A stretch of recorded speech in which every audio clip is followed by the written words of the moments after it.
Pertama, ini kan ngambil PSD ya, Putra Delta Sidoarjo. Kenapa alasannya itu dan kenapa Malut United itu kan di sana kan ada Persita Ternate ya dulu. Jadi kenapa nggak apakah ini di konsep kayak Sulut United yang ada Persma tapi pakai nama provinsi gitu. Ini ada Malut, ada Persita, dan Persita 2 tahun lalu sempat Liga 3 sempat nasional gitu. Nah, itu kenapa? Terkait dengan pertanyaan ini, pertama bahwa pemilik klub ini pada mulanya beliau itu kan punya satu kegiatan bisnis di daerah Maluku Utara. Nah, kemudian beliau menyerahkan kegiatan bisnisnya kepada anaknya.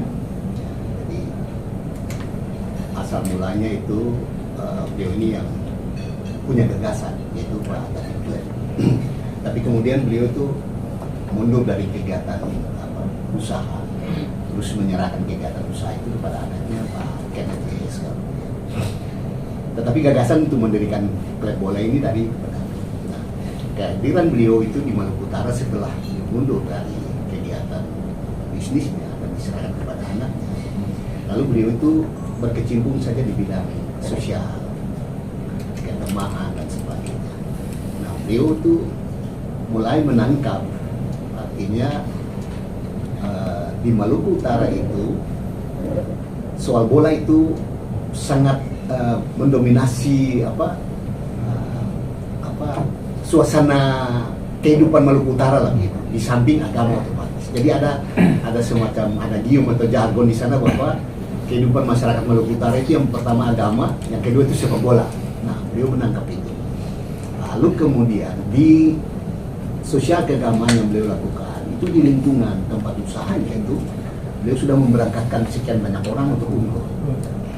Yang terakhir ini mungkin sudah menjadi sekitar 700.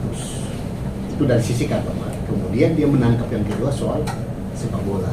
Lalu beliau mulai berbicara tentang bagaimana membangun sepak bola di Maluku Utara. Waktu pertemuan pertama saya dengan Pak Mas Hadi ini, kemudian Pak Joni, kita berbincang-bincang. Waktu itu keinginan beliau untuk membentuk klub sepak bola. Saya memberikan sedikit penjelasan kepada beliau bahwa tergantung mau di kasta mana kita mau membentuk klub sepak bola ini. Ya, ada liga yang paling rendah itu Liga 3, naik Liga 2, naik Liga 1. Lalu kemudian kalau memang kita mau misalnya Liga 3, ada Persiter yang selama ini yang mau dibilang bahwa klub legenda lah di lingkungan Maluku Utara. Tapi Liga 3 beliau bilang ada 2 hal yang beliau bilang. Pertama, jangan pakai Persiter. Ya. Dia mau mengembalikan apa yang dia dapatkan di Maluku Utara dengan bisnisnya ini, dia mau mengembalikan kepada masyarakat Maluku Utara secara keseluruhan. Jadi menurut beliau itu kurang pas untuk menggunakan nama Persita. Yang pertama. Yang kedua, dia bilang kalau Liga 3 berarti kan kita masih bertahap lagi naik Liga 2, naik Liga 1. Bagaimana kalau misalnya kita bekerja sama, ada manajemen klub Liga 2 katakanlah begitu yang memang mau melepas.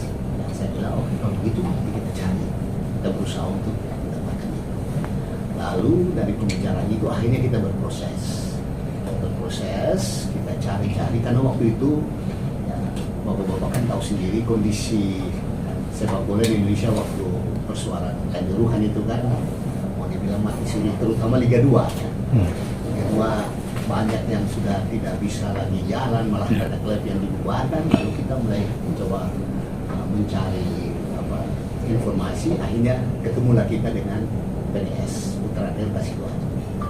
Negosiasi itu berlangsung, lanjut, hanya sudah dapatlah kita di situ persetujuan, terjadilah transaksi dan kita berproses sebagaimana aturan PSSI sampai dengan kongres.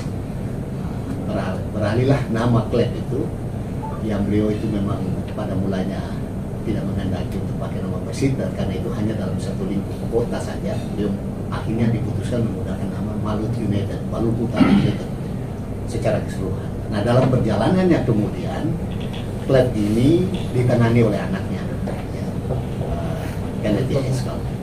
Karena ketika klub profesional ini kita beli atau kita take over katakan begitu, ya otomatis dalam perjalanan kita harus membentuk satu badan usaha pengelolanya, sebuah PT. Itu dibentuklah sebuah perseroan terbatas yang namanya Maluku Maju Sejahtera. Nah, Kenneth ini, Pak Kenneth JSK langsung bertindak sebagai komisaris utama. Saya ditunjuk sebagai direktur utama dan Pak Udin memasang ini sebagai direktur bisnisnya. Ada teman satu juga dari Maluku Utara, mantan pemain badminton secara nasional, Pak Marlev Mainake. Nah, kita bertiga sebagai direksi. Pak Kenneth JSK ini sebagai komisaris utama. Tapi tidak sebatas sampai di situ. Ketika klub ini juga menyusun strukturnya, beliau langsung Pak Kenneth JSK langsung bertindak juga sebagai presiden klub. Jadi klub ini dimiliki oleh beliau. Ya. Nah, dalam perjalanannya kemudian kita mulai bincang-bincang, akhirnya ditemukanlah teman-teman yang bisa menunjang kita untuk memutar klub ini.